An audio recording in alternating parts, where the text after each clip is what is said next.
Good morning, everyone. Welcome to Monday. Welcome to Monday Minutes. What a week ahead. We've got the Fed, the Bank of Japan. We have the employment number, the tail of the tape then from this Friday heading into CPI. August 21st, we get preliminary benchmark revisions to the establishment survey, which certainly Chair Powell and New York Fed President Williams have referenced, and then into the Jackson Hole Confab, August 22nd to August 24th, laying the groundwork into the September meeting.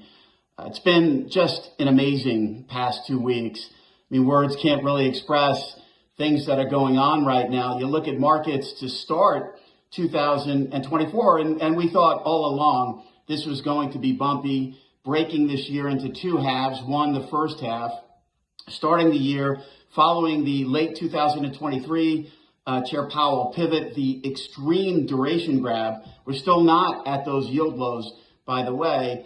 And then into 2024, over 6 rate cuts priced in, then pricing almost all of those rate cuts out, all within the context of financial markets doing extremely well with and without the rate cuts.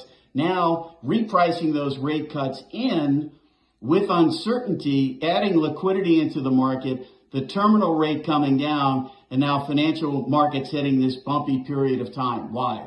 Well, it matters why rates are coming down, and there's a lot of uncertainty. The economy is slowed, the consumer has slowed, inflation has slowed. We've hit a pocket of slow growth. Despite this GDP number, which clearly is going to be revised down, there is concern about where the economy is at, not the integrity, but the state of the establishment survey versus the household survey. We know these numbers are subject to revisions. We've already received revisions. We're going to receive more revisions. And the Fed now has made a clear pivot to the totality of the data, the totality of the dual mandate, both inflation and employment, with a pivot to the employment side of the market. They can't lose the employment side of the market if, in fact, they want this economy to maintain what looks to be a soft landing status. So that's where we're at this week. We think,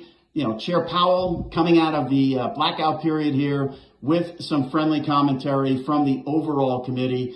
There's a risk of moving too soon. There's a risk of waiting too long. We do expect there to be a spirit this week of the chair intimating, partly probably through the statement and the presser, that the Fed is getting closer to lowering rates.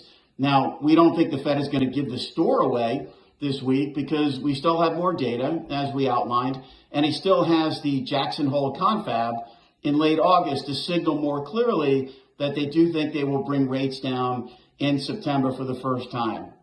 Now, having said that, this political election that we're faced with right now, there's been a lot of content and there's been a lot of analysis, which we appreciate too, and we've done our own in terms of the differences in policy. But there hasn't really been a lot of discussion in terms of the implications for markets, the implications for the consumer, the implications for spending, the implications for the economy, depending on how those outcomes evolve, not just in the White House, but Congress. Do they align like they did in 2021, early 2021, and the extreme spending that ensued? These are matters of fact. They're not political statements at all. We have to look at this objectively. And if you look at the spending from 2021 through where we are now, and even into 2025, the spending has been extreme. There's no question in my mind, there should be no question in anyone's mind, that the spending that we've seen on the fiscal side has made the Fed's job and the job of every central banker more difficult. Now, the Fed changed their framework in August of 2020, right before we had the election outcomes in early 2021. I'm sure in their own mind or behind closed doors, they acknowledged it, but policy certainly didn't reflect it. I think they've written about that along the way here. And the bottom line here is, and the point here is this: there is a window here, and we have July, we have this week's meeting, we have September, we have November, we have December. Certainly the Fed could come down in 25, but depending on the outcome of this election, the Fed, we hope, We'll take a look at what that means potentially for spending down the road, how those stars aligned.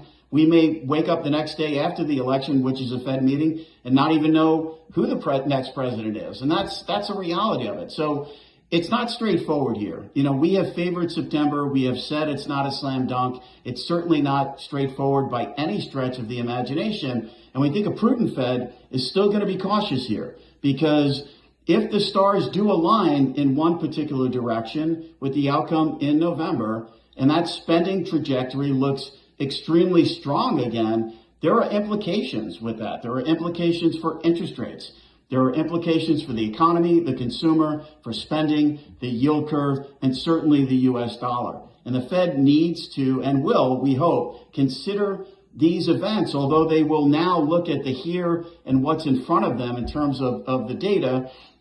And certainly where we are in terms of economics is where we are right now. And that's an evolution of coming out of 2021, the pandemic, the economy over the last 2 to 3 years. So they will and should act appropriately right now. But given the outcome, given where we wind up, I think post the election in November, certainly the Fed has some considerations in terms of the potential for inflation to reaccelerate over time. And that's real. And that's, I think, where the market will move to here. We're talking about policy differences. Over time, as we get closer, we will talk more about not only policy differences, but the clear implications or not so clear implications for markets.